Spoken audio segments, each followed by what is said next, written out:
Ok, bienvenue sur la partie comment conduire une caméra car. Donc premièrement, il faut juste savoir qu'il n'y a rien de normal à conduire une caméra car. Tu peux passer à gauche. À gauche. Je monte devant, Julien il monte à droite. Là c'est un premier tour, moi je conseille d'aller tout surtout doucement. faut qu'ils aient le repère de où Exactement. Ouais. Là, on va rouler. Vas-y, on se fait un tour de... Tour de chauffe. Tout le monde, on va faire un tour de chauffe. Vous allez repérer vos doublages. C'est bien chef, j'ai bien dit chef. C'est une voiture qui est alourdie et on a du matériel qui dépasse, assez lourd parfois.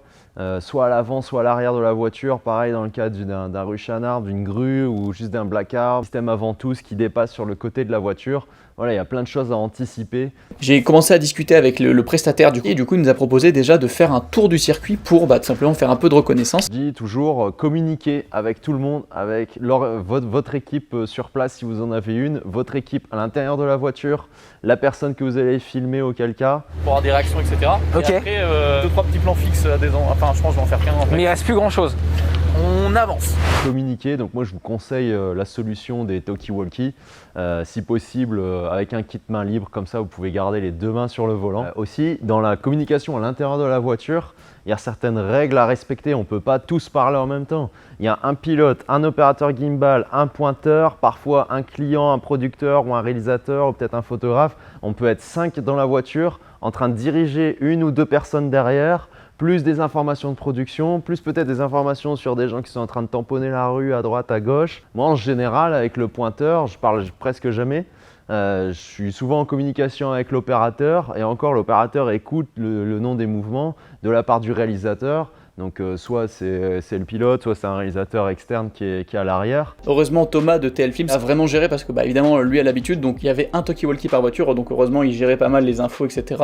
Et lui avait le retour et il connaît, il a l'expérience, donc évidemment il m'a énormément aidé parce que sinon j'aurais pas pu gérer, j'étais tellement concentré dans le cadrage des plans au final en voiture que j'arrivais pas trop à donner d'instructions et tout, et j'avais pas non plus idée de ce qui marchait le mieux et ce qui marchait le moins bien puisque j'avais jamais shooté avec ça. Tu vois, c'est pour ça que je suis là, Voilà, c'est c'est pour cool, déterminer la distance. Franchement, là c'est incroyable. Enfin, je trouve...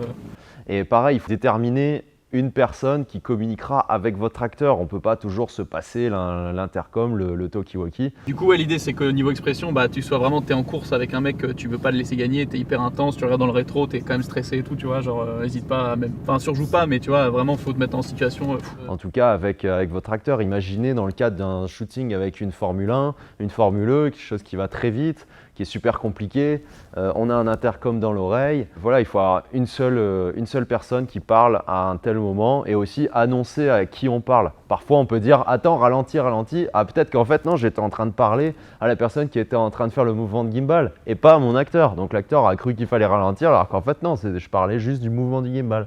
Donc voilà, il y a toute une routine qui s'installe.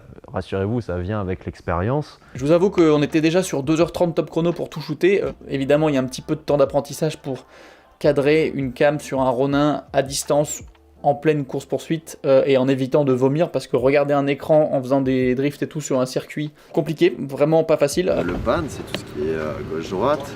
Le roll, c'est normalement tu vas pas t'en servir, c'est un bouton dédié qui permet juste d'incliner la nacelle comme ça. À moins qu'on peut se faire des délires. Pourquoi pas, ça peut être cool. Ouais. Meilleure manette du monde, hein. Franchement. En vrai, niveau senti et tout, c'est cool. Franchement, on a tapé à toutes les joysticks. Mais voilà, il faut déterminer des règles et être toujours clair et calme. Comment conduire une caméra car aussi, ça passe beaucoup par la préparation. Ça vous enlève du stress par la préparation avec votre équipe. Allez, en 2 mots. Écoute, c'est deux rivaux qui s'affrontent, après un regard noir ils partent, ils se doublent une fois, celui qui est parti redouble au dernier moment à la ligne d'arrivée et repasse, et du coup c'est toi que... Attends, c'est lui le méchant, c'est lui qui perd, donc c'est toi qui auras le seum, donc tu vas faire ton regard, le seum t'as perdu à la fin et il va venir, il va venir sur ton capot, il va vraiment venir genre gratter une petite merde en mode... Et il te laisse dans ton seum. Et tout ça pour montrer la puissance et la beauté de ce qu'est capable de faire une caméra car, avec une caméra de cinéma qui est juste là et qui est juste fabuleuse.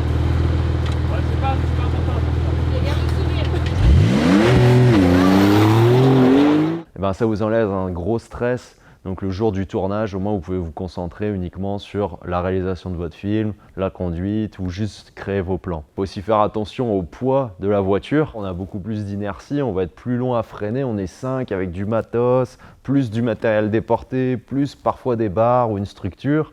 On va être beaucoup plus lourd au démarrage et dans les phases de ralentissement. Dans le cadre d'un circuit, si c'est votre première fois sur un circuit, si vous pouvez vous permettre de vous payer un petit baptême, ça fera toujours du bien, de pilotage sur un circuit parce que c'est assez particulier, ça peut être impressionnant la première fois quand on roule sur un circuit. Pas besoin d'énormes accélérations comme on a vu dans le chapitre astuces, pas besoin d'aller faire des gros 0 à 100, d'aller écraser la pédale d'accélération, c'est pas nécessaire. Quand on est sur un système à l'avant de la voiture, qu'importe le système, on va avoir le bras qui va être beaucoup plus réactif puisque voilà, c'est juste de la physique en fait. Quand vous allez accélérer, le bras va se relever, c'est normal, donc il va falloir le régler spécialement pour l'avant de la voiture. Ça peut être aussi assez impressionnant quand vous êtes en train de conduire votre voiture. On a beaucoup moins de visibilité, on ne s'en rend pas compte, mais franchement, quand on a imaginé une grue ou un système de ventouse ou comme moi un black arm à l'avant de la voiture, on a le bras, le ronin, la protection de pluie, la caméra, donc voilà, il faut essayer d'anticiper à fond. Voilà, le bras, quand il est à l'avant de la voiture, il dépasse de plus d'1 mètre. Donc juste tout simplement quand on va faire une manœuvre ou quand on va se rapprocher, quand moi je vais me rapprocher auprès d'un véhicule, parfois ça peut être super trompeur sur la caméra, surtout quand on est sur des focales assez serrées. On a l'impression qu'on a encore de la marge alors qu'en fait parfois on est vraiment collé au véhicule de jeu à l'avant. Pour le système à l'arrière, bon là c'est un peu plus simple, c'est comme si vous transportez un chargement.